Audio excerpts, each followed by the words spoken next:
Subscribe to our channel and press the bell icon to never miss an update.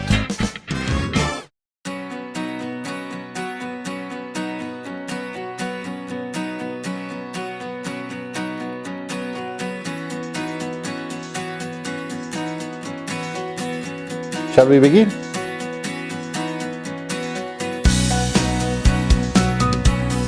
See, Aditya Birla Group being a conglomerate and having been around for over 100 years, it's very hard to attribute its success, its longevity, its ability to have stayed through various cycles just to one quality. I think the biggest one perhaps is resilience. 2008, for example, the whole world was collapsing, and at that point in time, everybody was cutting an expenditure of various kinds. We did cut many expenditure, but we never cut our expenditure in people development, learning, investing into people. Now that is a sign of resilience, that you believe in people development, whether good time or bad time.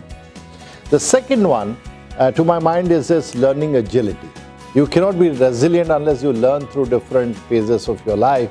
And the group has shown tremendous learning agility. The last two obviously is courage and conviction. You cannot be resilient unless you have the courage. We have had courage to go into new businesses that we have never been in. We have had courage to experiment with different business models, new technologies. So I think courage and the conviction in the people of the organization, that no matter what the economic situation is, no matter what new foray we make, that our people will see the business through.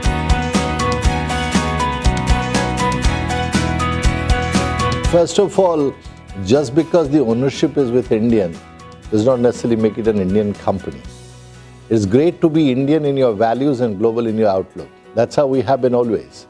Indian philosophy says, Vasudhaiva Kutumbakam, and the whole world is like your family.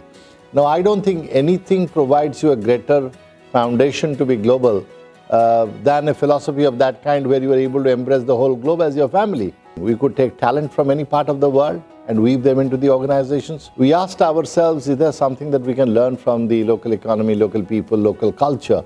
I think that whole inherent orientation, that you give your best to others and you are able to learn from others, that helped us for faster globalization.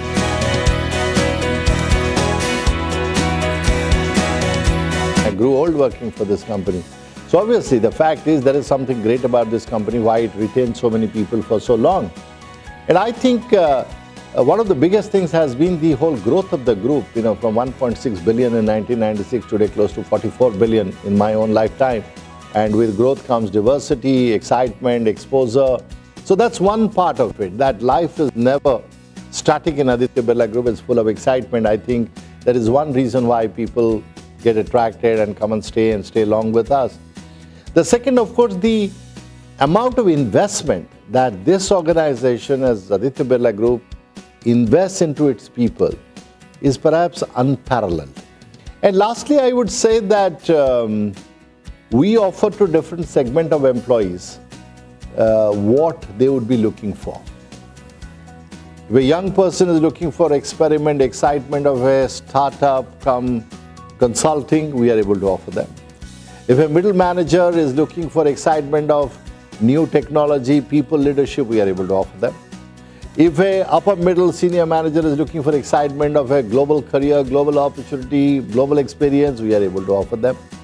If people who are getting bored want to move around internally, we have internal processes to move them, options on that. So therefore, irrespective of your life journey, your career stage, your life cycle stage, we have things to offer that matter to you, that hold significance for you, and that mean important to an employee. From 0.1% in 1996, today in our management cadre, we are close to 14% of women. If you look at the beneficial policies, like everybody talks about keeping more women in leadership pipeline, not many do that.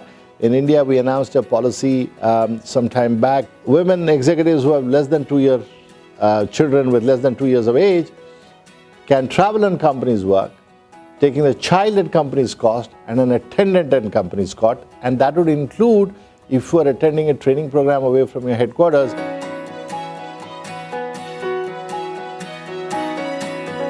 The moment you talk about a pecking order, then that would be a wrong way to look at it. We call it, who's at the center? So the circles and the layers that you talk about. So the outermost layer will always be the shareholder, because you are creating the shareholder value. You cannot create a shareholder value unless you serve your customers well. So the next circle will be customers. And you cannot serve your customers well unless your employees are engaged and happy. So the center of it is employees. So it's not a pecking order.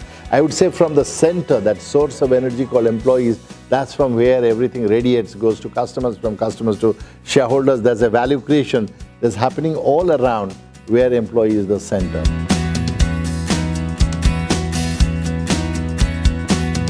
Can we take the group's revenue to $100 billion? Can we take group's market cap to $100 billion? Can we come into the top 50 in the Fortune 500? So, there is never a shortage of milestones, dreams, and ambition that we can chase or we are chasing. So, it is never a definitive and single point agenda. As I told you, we are a holistic organization. So, like a balanced scorecard, we look at all the opportunities and see that we make the right investments